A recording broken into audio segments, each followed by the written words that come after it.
First of all, let me say thanks a lot. I appreciate the opportunity to be here. I don't know if you know it or not. Some of you do, some of you don't. Former head of the FBI, Los Angeles, California, retired in 1979, March. And shortly after my retirement, I was asked to investigate the Jeffrey R. McDonald case as a private investigator.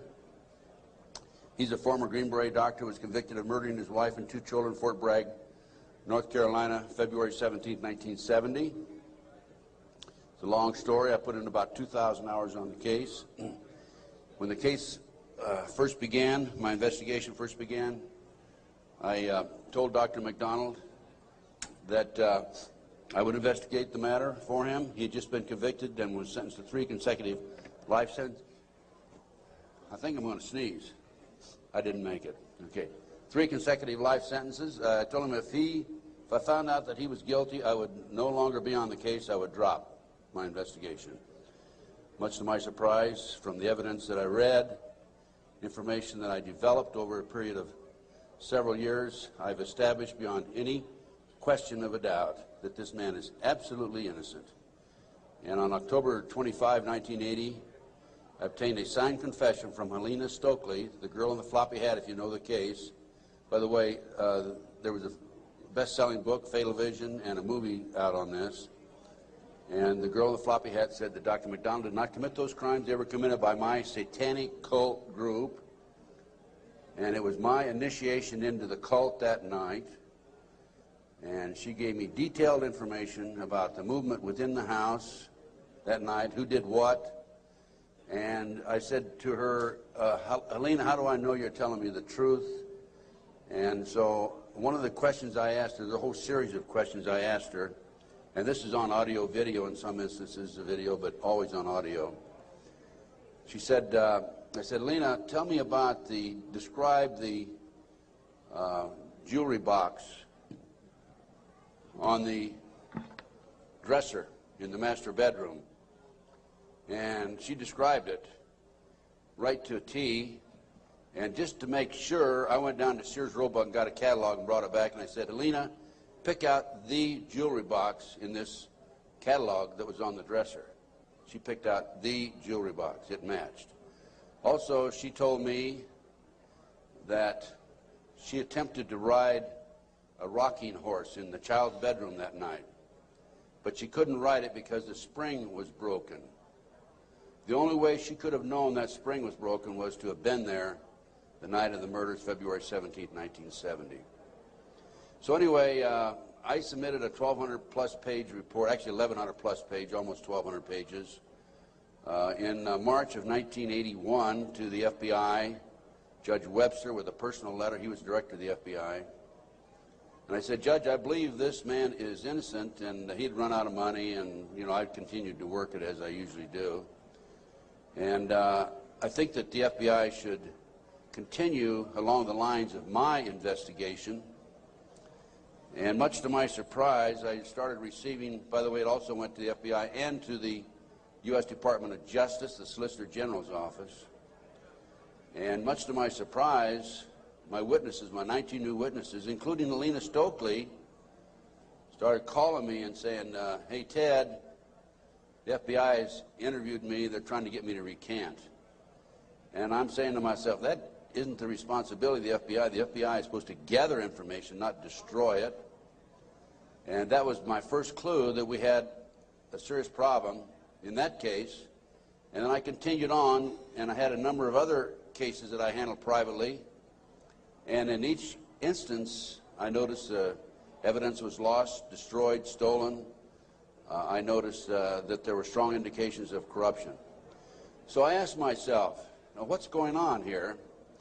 And over the years, I started gathering material until about 2 years ago. Up until about 2 years ago, I kept saying there's a loose-knit network operating in this country involving drugs, pedophilia, pornography, prostitution, corruption, et cetera, et cetera.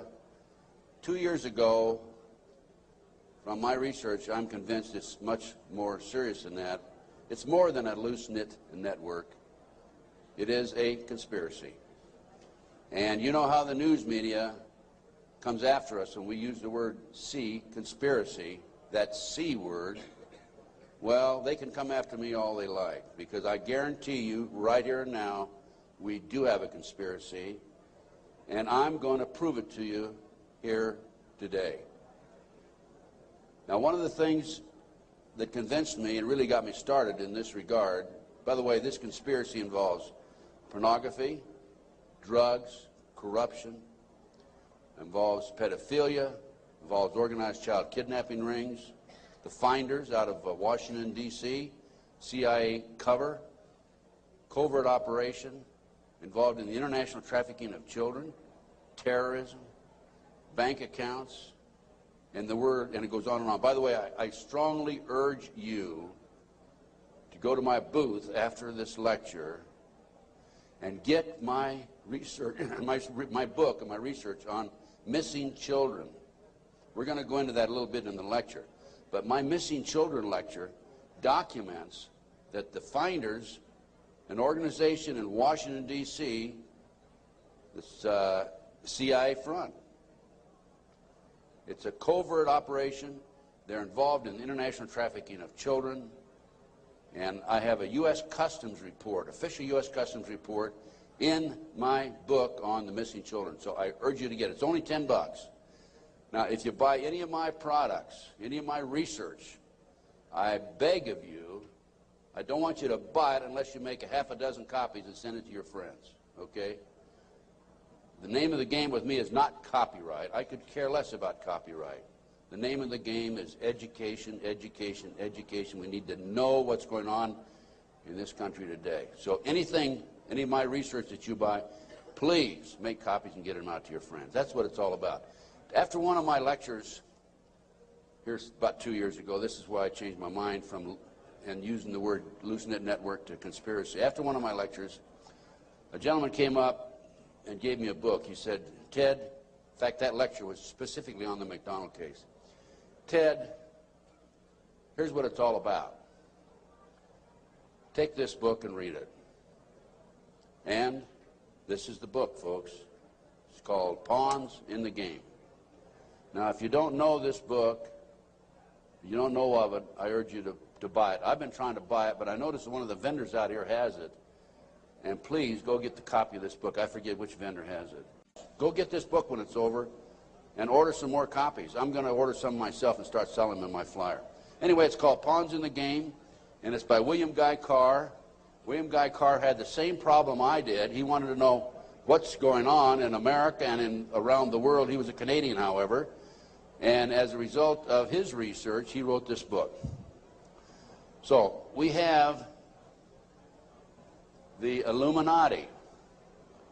Now, the Illuminati was established in 1776 by a fellow named Adam Weishaupt. In 1773, he was commissioned by one of the Rothschilds, House of Rothschild, to put together an organization called the Illuminati.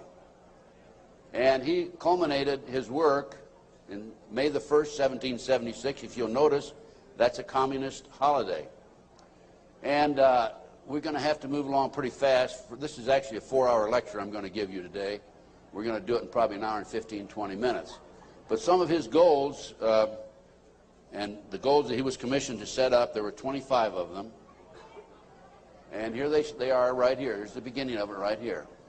And rather than read each one of them, I'm going to summarize it, okay, because we got a lot of work to get into. Number one issue was men are inclined to evil rather than good.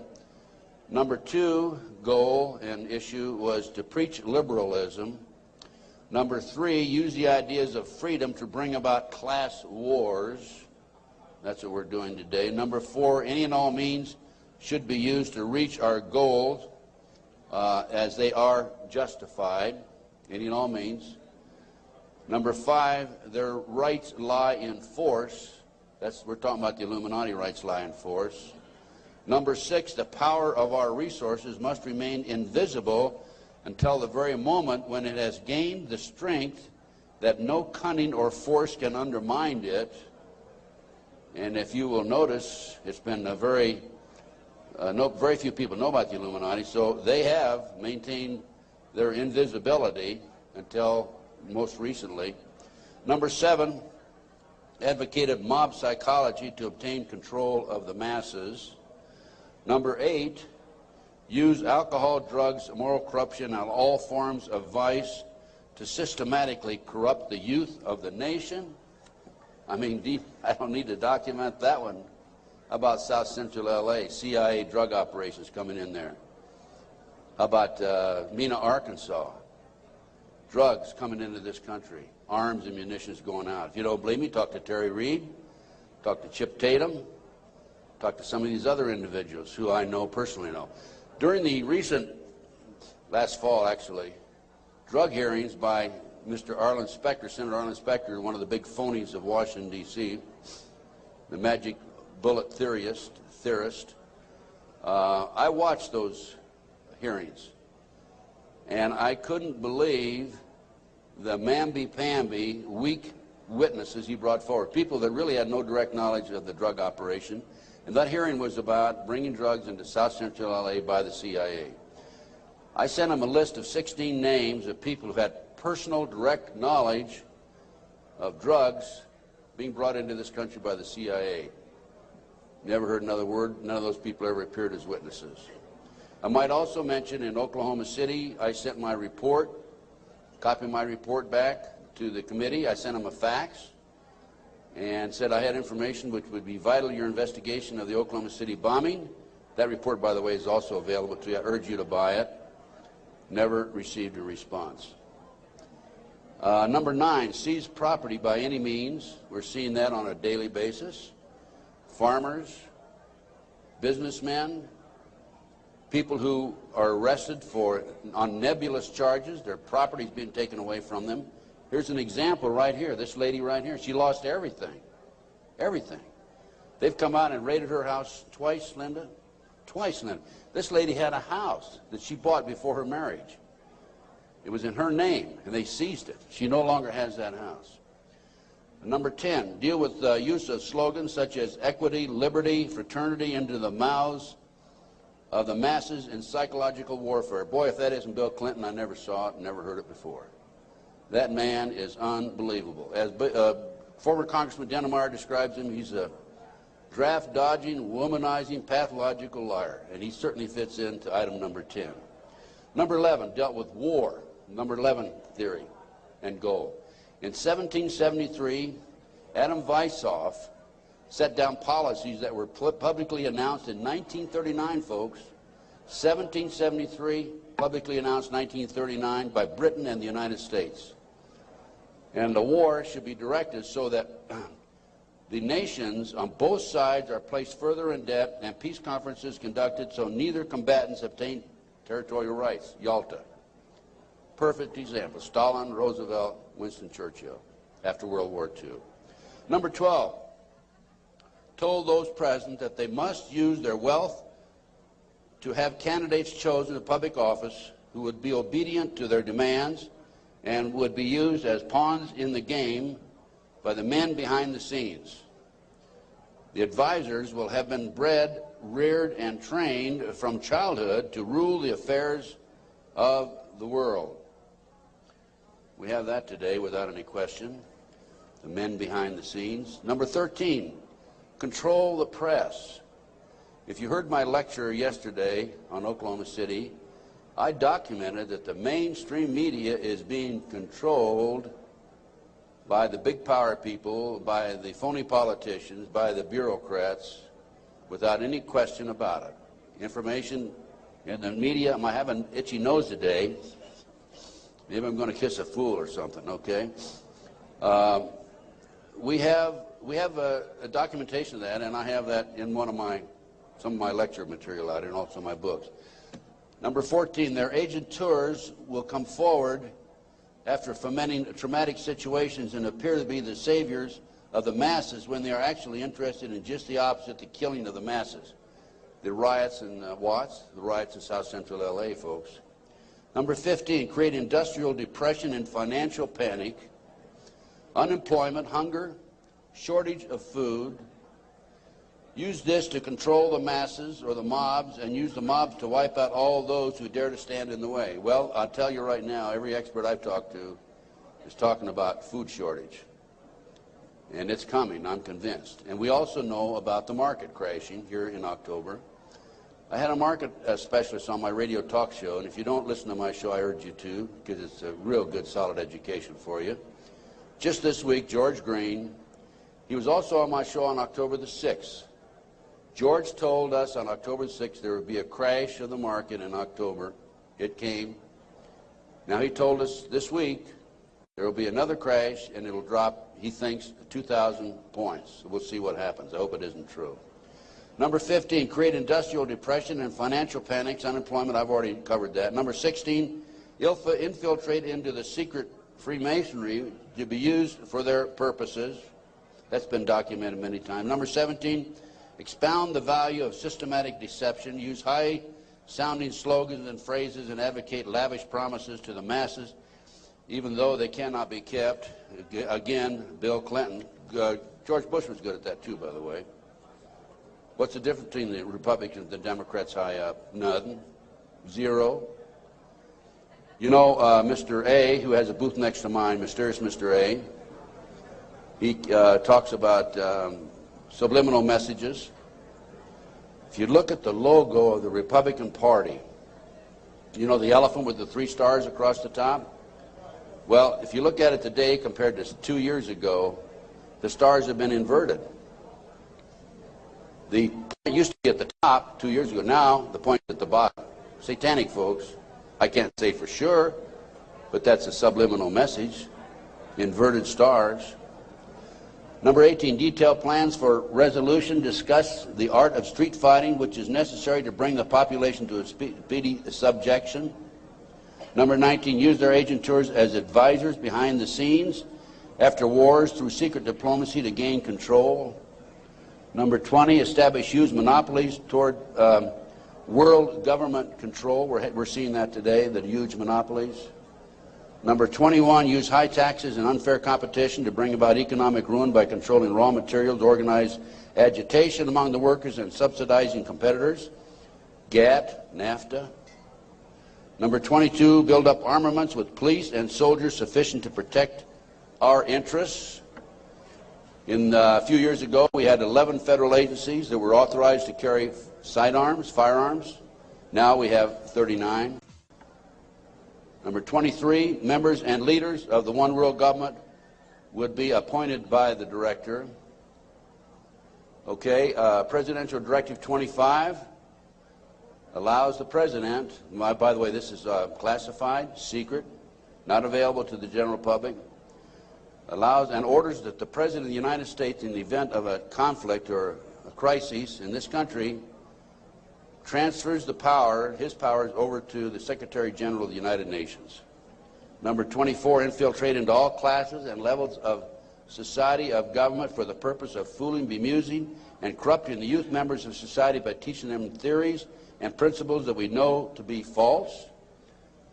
This is the outcome-based education program being shoved down our throats by the United Nations. Number 25, national and international laws should be used to destroy civilization. There's talk about the world population being decreased to 500 million, the United States population being decreased to 20 million. And we look at the war that we had in the Gulf War syndrome. Look at the people that died there. There were 700,000 troops, American troops there. 4/5 of them today cannot even do a push-up because they're so ill and so sick. They've been washed out of the service. We have a new army, basically. And the story goes on and on. Okay. What are we talking about here? There's a considerable overlap in the United States from the various groups, organizations, individuals, whatever you want to call it. But one of the driving forces behind this movement, the Illuminati, is the satanic cult movement in this country today. Now, when Alina gave me that signed statement, I said, what in the world is this all about? I don't know anything about Satanism. I'd heard the word, and that's about it. From the Bible, of course. So I began my little journey forward. And one of the matters that I developed information about was an individual I learned about was Aleister Crowley. He likes to have his name pronounced Crowley to rhyme with holy.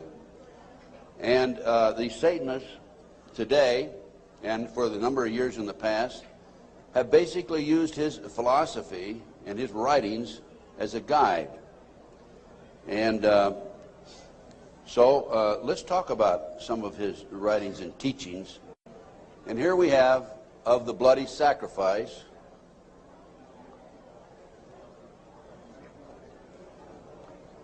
And here we have The Blood is the Life.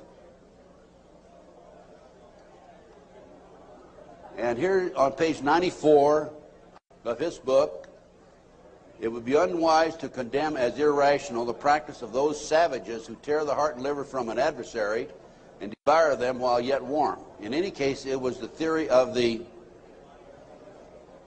ancient magicians that any living being is a storehouse of energy varying in quantity according to the size and health of the animal, and in quality according to its mental and moral character.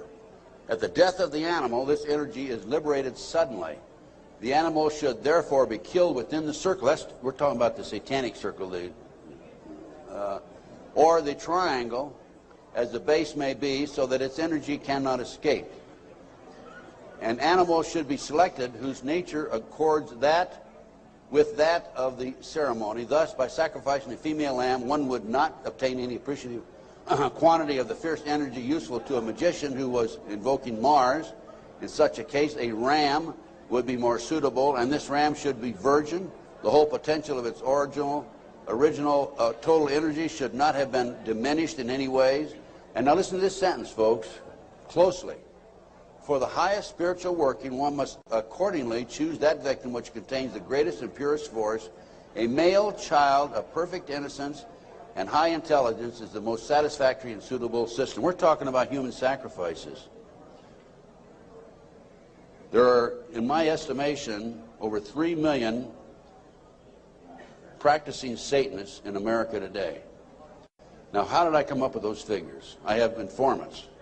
I have an informant in South Central LA, population of 200,000, told me there are 3,000 practicing Satanists in that area. That's where the famous, well-known case, McMartin case on the preschool took place. I have an informant in Lincoln, Nebraska, told me 3,000 practicing Satanists. Lincoln, Nebraska, town of 200,000, South Bay area, Manhattan Beach area, about 200,000. How much time? I get more than an hour today. So just crank up your cameras. Huh? I'm going to take an hour and a half. Okay? I'm going to take every minute I can give to you folks, because you need to soak this into your brain. Iowa City, Iowa, town of 150,000. 100,000, 1,500 informants. That averages out about 1.5% of the population. Anyway,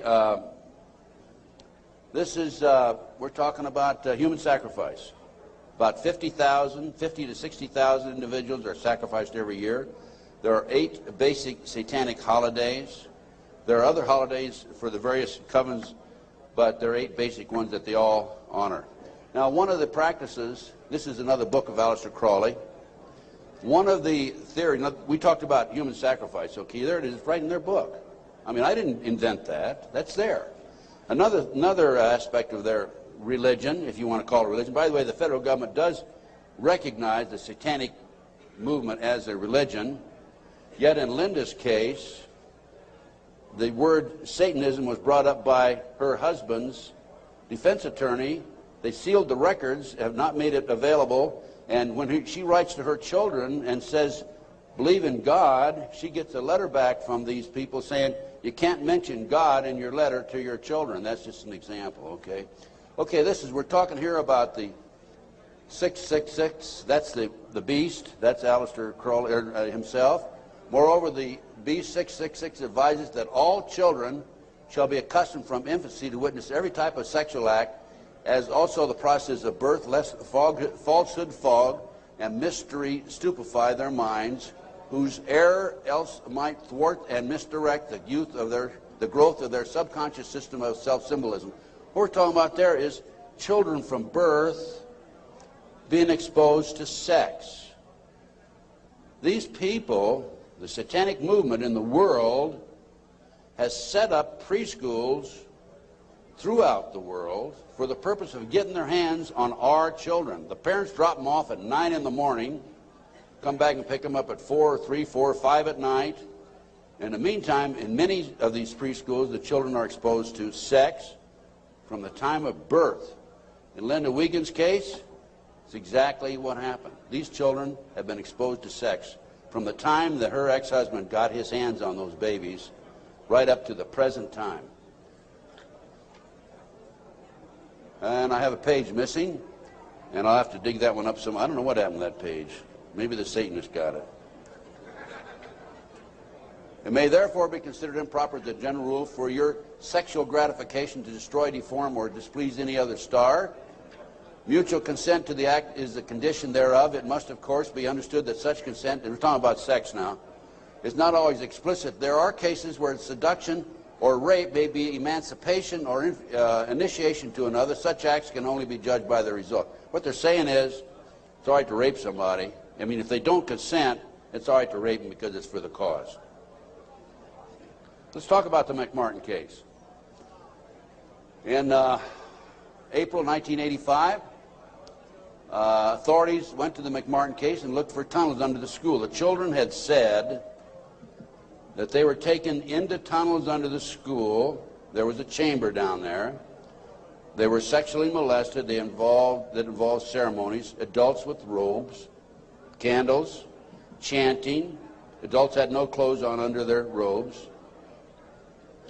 And they were taken up into a tunnel and a triplex, a bathroom trap door of the triplex next door.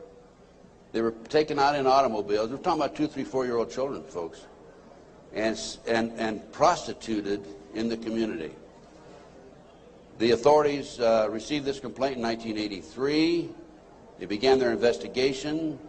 The authorities finally, in 1985, went out and decided to look for the tunnels because they said the children were hallucinating. The children also said that they were taken by air up into a mountainous area where they were exposed to satanic ceremonies based on what they described, and brought back in time for the parents to pick up the kids.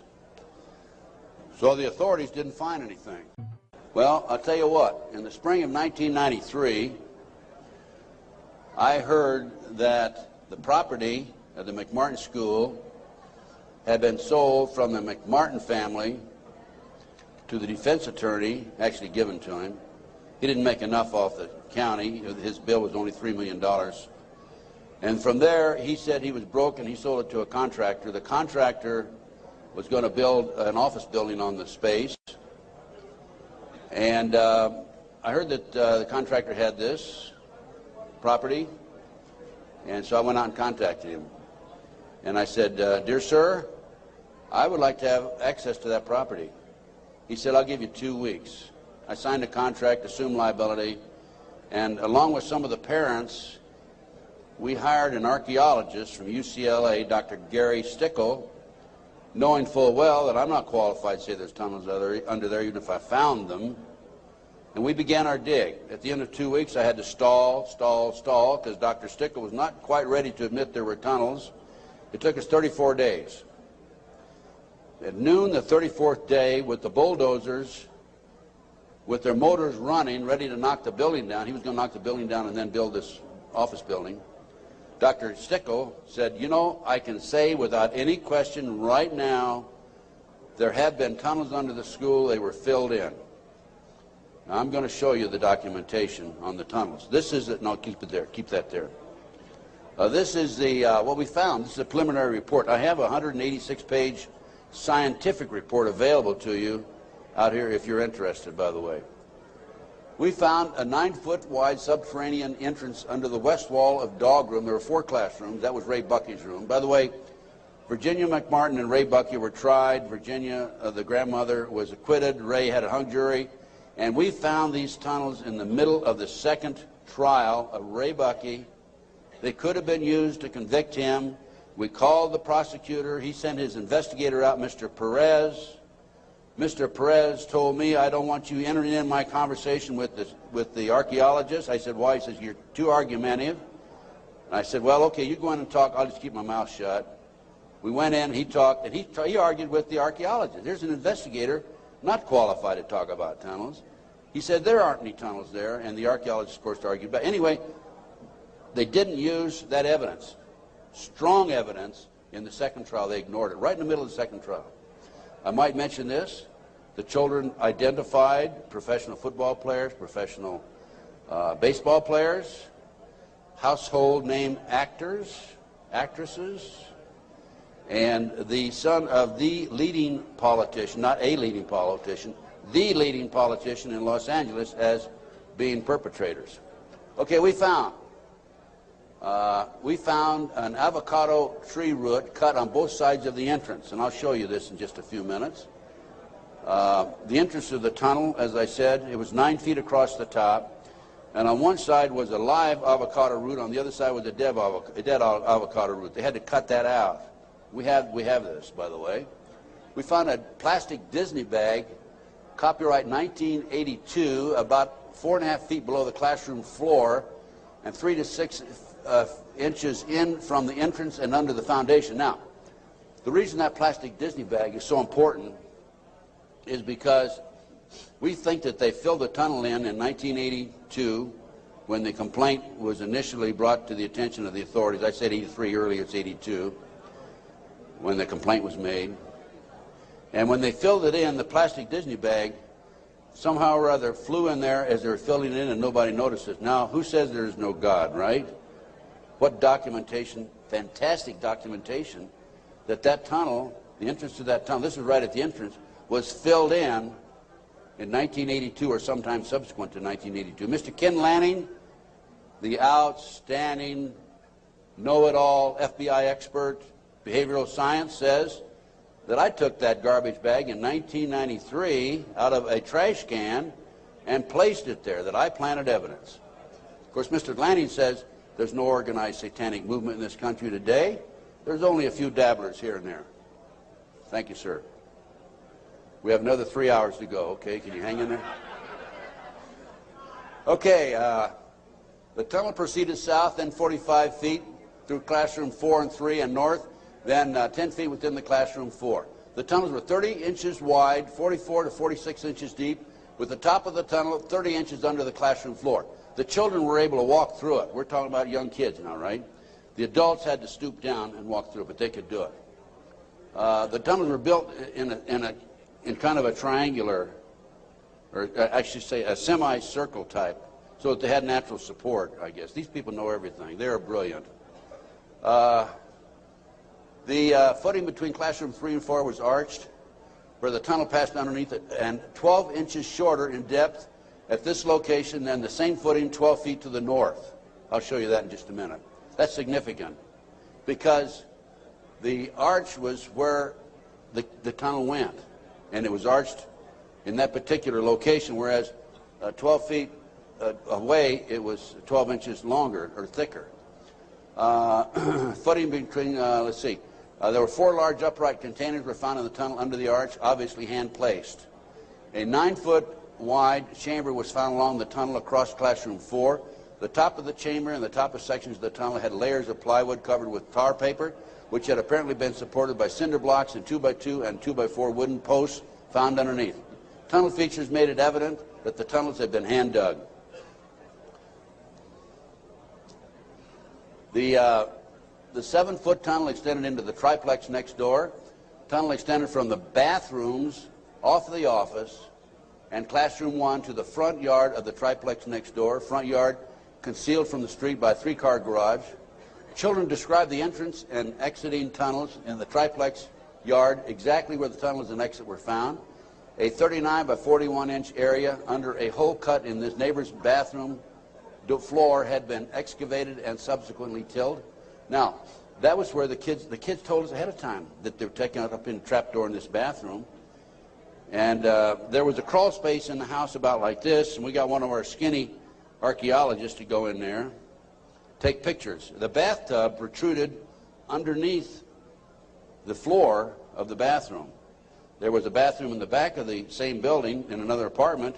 It did not protrude there. This was the space we're talking about, 39 by 41 inches. Just enough room for a kid to come up and be taken out. Other significant facts: small white plastic plate with 3 pentagrams, hand-drawn on the top of the light green paint, was found by the archaeologists. Pentagrams were hand-drawn by an adult and not part of the manufacturer's design. Many other artifacts were found whose analysis will be released upon completion of the test. The analysis has been released. That's the scientific report I told you about. No doorknobs were on classroom 3, only a dead bolt lock. Each classroom had an on and off switch which was labeled fire alarm. The system did not connect to the fire station but was used as an alert within the school if somebody came around. More than 2,000 artifacts were found under the school floor, including over 100 animal bones.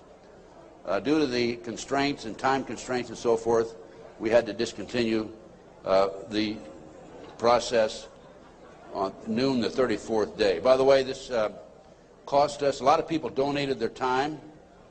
It still costs us money. It cost us between $55,000 and $60,000.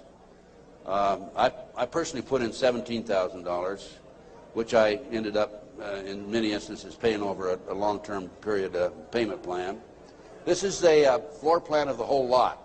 There is, right there, the building itself.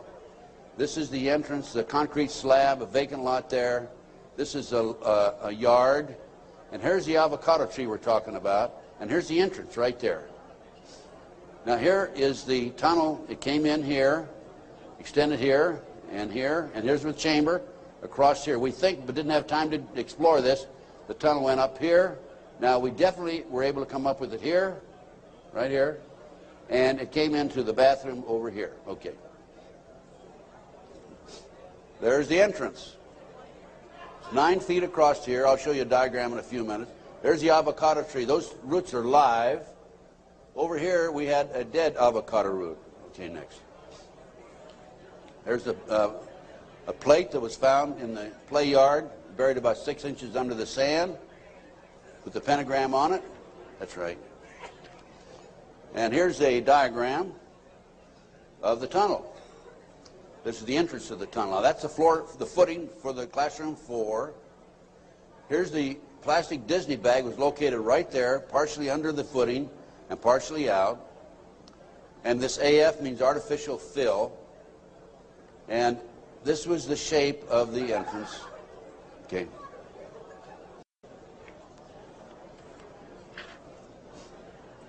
Here's your diagram. These are your drawings. Artificial fill. Here's the avocado root there. Here's the dead root over there. Distance 120 or 21 inches below and 14 inches below the footing. There's the avocado root there, live avocado root. And these are all diagrams by the archaeologists. Good documentation. There are the roots themselves. That shows you the size, 2 centimeters. Next. There's the plastic Disney bag. Turn it over. There's the plastic Disney bag. Disney, classroom 82, 83. Sandwich bag. It was a sandwich bag. This shows the arch of the tunnel. Now, the school was built in 1966, which means the foundation was laid then. And here's your arch. And this is from classroom 4 here into classroom 3 over here.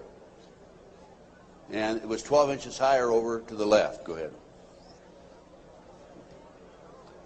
There's yours truly looking up. This was in classroom 4, as I recall. And this is where the tunnel extended, right along here. Now, the reason the tunnel's been filled in, you have to understand that. And the reason the archaeologists could say that they were filled in is because the texture of the dirt that had been filled in was different than the natural texture. Okay. Just turn it off for a minute. In addition to the tunnels, I developed information that an abandoned satanic site was in Crestline, California. Crestline, California is in the mountains. The kids said, remember a few minutes ago, they were flown by jet, or flown, they didn't say jet, into the mountains. There's an airport 10 minutes from the McMartin preschool. It's Hawthorne Airport. There's a landing strip in Crestline. I heard about this abandoned satanic site, and I went up to the site, took pictures. And this is what and by the way, before I go on with this, I called the prosecutor in the McMartin case. And I told her, hey, I think I know where the children were taken. If they weren't, it's certainly worth looking at. And I will be glad to make this information available to you. And if you want to have the children go up and look at this abandoned satanic site, we can. She said, we're not interested. They weren't interested in hardcore evidence, the tunnel. They weren't interested in this abandoned satanic site. Go ahead.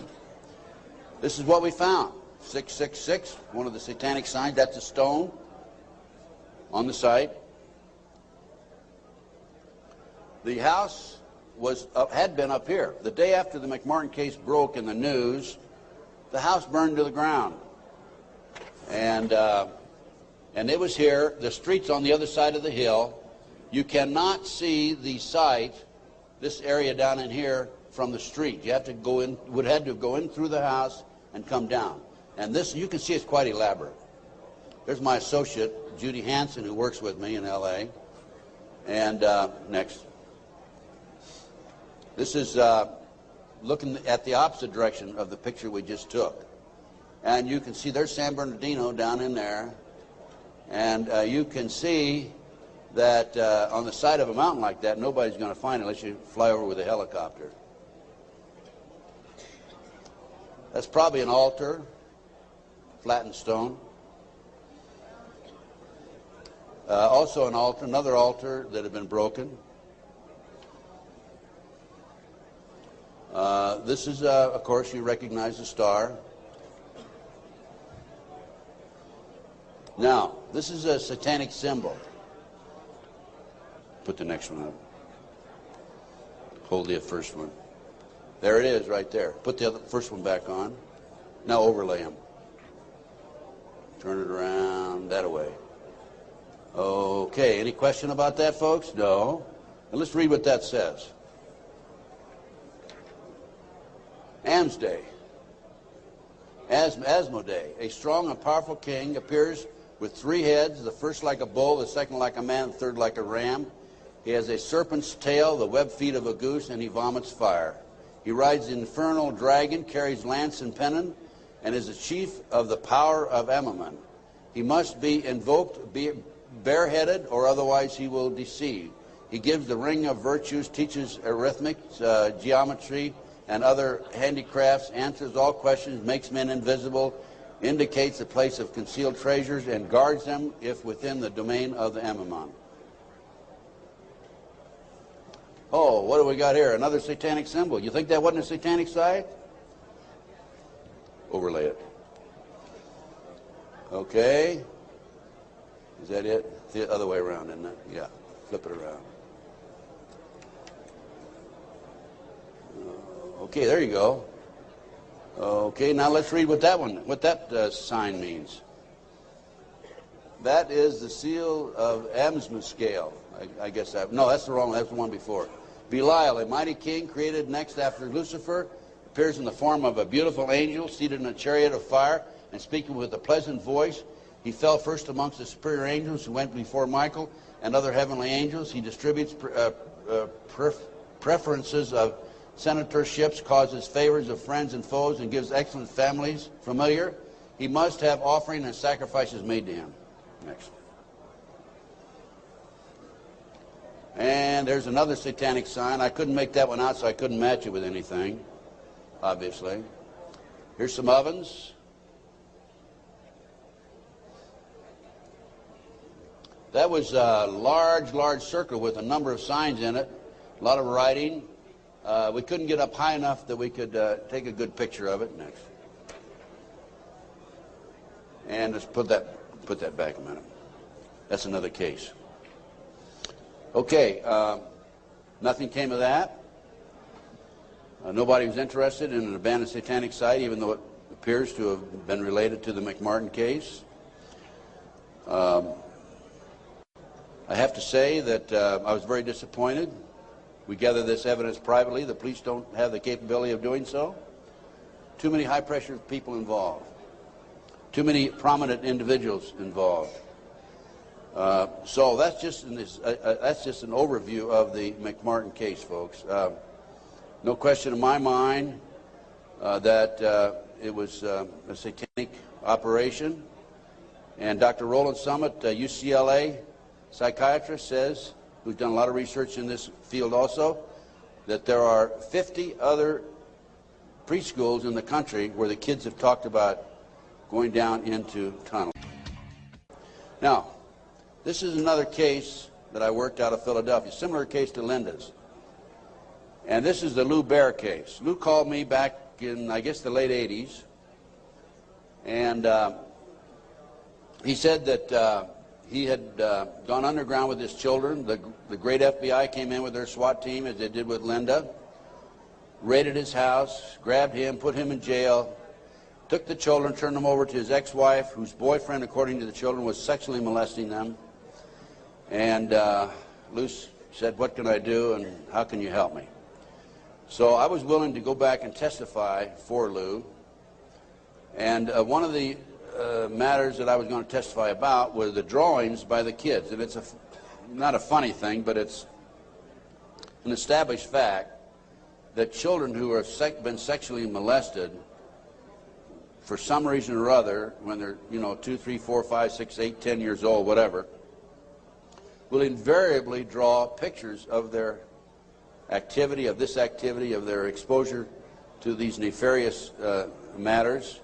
Invariably they do that. Now, when I was that age, I was drawing cars and airplanes, and the girls were drawing flowers, right? But these kids invariably will draw these pictures. As you can see from Linda's case, she has pictures at her booth that her children have drawn. Now, I was going to go back and testify for Lou, and I was going to say that based upon my reviewing the pictures drawn by the children, they've been exposed to a satanic activity. This is the most telltale of all the pictures. I'm going to show you a series of them. This is a totem pole with a goat's head at the top, children at the various highest level. I understand, again, I say I understand because I'm not sure, because there's so much secrecy involved in the satanic movement. 8, 10 layers of classes of people within themselves, like the dabblers on up to the very highest level. But from my sources and my informants, I've been told that the various highest level of Satanism, you will have the totem pole, which is usually 3 to 6 feet tall, made out of wood, with the goat head at the top. So I was going to testify that based on my experience, that these children were exposed to the highest level of Satanism mainly because of this drawing right here, the goat hole, the totem pole with the goat's head. The judge would not allow me on the witness stand. I flew all the way to Philadelphia from Los Angeles, wouldn't allow me to testify. These are some of the other drawings. This is a body on a slab, undoubtedly an altar where they sacrificing blood, the genitals. And let me mention this also. Children who have never been sexually molested in a recent study, not a recent study, a study back about 7 or 8 years ago, children who have never been sexually molested do not draw the genitals. Children who have been sexually molested, a high percentage of them draw the genitals, and children who have been ritualistically sexually molested, higher percentage will draw the genitals.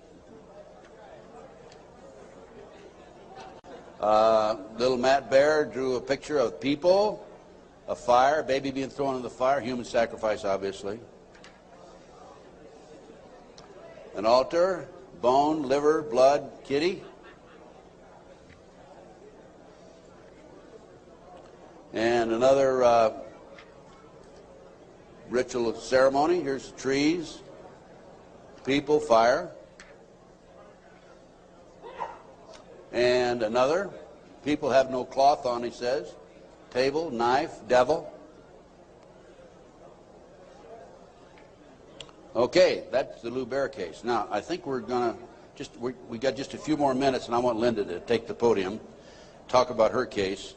But I'm going to run through these next slides real fast, Linda. 100,000 children disappear every year per Reader's Digest, July 1982. Next. This is the official U.S. Customs report that establishes the great CIA, under the name Finders, a covert operation, is involved in the international trafficking of children. It's about 9 or 10 pages long. We'll just flip through the pages. If you want to take a look at this report, go to my table and take a look at it. And if you want, please buy it. It's $10. Make copies. Get it out to your friends. Okay, keep going. Just do it real quick. Keep going. Go to the last page. Just flip them and then just go to the last page. That's how long it is. Keep going. And some more. That's it. That's it. Okay. The way this case came about is a group of children were seen in a park in Tallahassee, Florida in 1987. The police were called. The men were well dressed. They had a van. Police came out, talked to the kids. The kids said that they were en route to Mexico to a smart school. And the police traced that van back up to the Finders in Washington, D.C. They raided, the Metropolitan Police Department raided the Finders headquarters and also a warehouse. And they found all this paraphernalia. They found information about international trafficking of kids all over the world. The Finder, based on my research subsequent to that, again, CIA covert operation. The customs agent was called into it because of the possibility of pornography, and I guarantee that there was pornography involved. Guarantee, okay? Now, this report, this was his report. Again, this is available, Missing Children, $10 at my booth. This report is the final interview by the customs agent when he attempted to go over and get more information than he'd already developed. Okay, let's just go over this. Leave it there, leave it there. Yeah, leave it there. Okay. April 2, I arrived at the Metropolitan Police Department at approximately 9 a.m. Detective Bradley was not available. He was the detective who was supposed to help him. I spoke to a third party who was willing to discuss the case with me on a strictly off-the-record basis. I was advised that all the passport data had been turned over to the State Department for their investigation. They found passports in the van. The State Department, in turn, advised the Metropolitan Police that all travel and use of the passports by the holders of the passports was within the law and no action would be taken. This included travel to Moscow, North Korea, and North Vietnam during the late 50s and mid-70s. Folks, it was illegal to travel there to those countries during that period. The individual further advised me of circumstances which indicated that the investigation into the activity of the Finders had become a CIA internal matter. The Metropolitan Police report had been classified secret and was not available for review. I was advised that the FBI had withdrawn from the investigation several weeks prior, and that the FBI Foreign Counterintelligence Division, that's FBI headquarters, by the way, had directed the Metropolitan Police Department not to advise the FBI Washington field office, that's the field office, of anything that had transpired. No further information will be available. No further action will be taken. No action will be taken. The case was closed, and here we have a CIA internal matter. The Finders group, the Finders case organization, was founded by a CIA agent back in the early 60s, and here we are, 1987, still operating. I have the man's name. I have all the information on it. A real quick overview: CIA experiments with mind control on children, MK Ultra. This is an outstanding article. It's available in that same report. Just flip the pages. Keep going. Okay, folks, I'm going to turn the podium over to Linda Wiegand. We have about another 15, 20 minutes, I believe. And Linda's going to talk about her case. This is one of the most classic examples of corruption I have ever seen. And believe me, you can tell from my lecture that I've seen some pretty awful examples of corruption. Go on, Commander.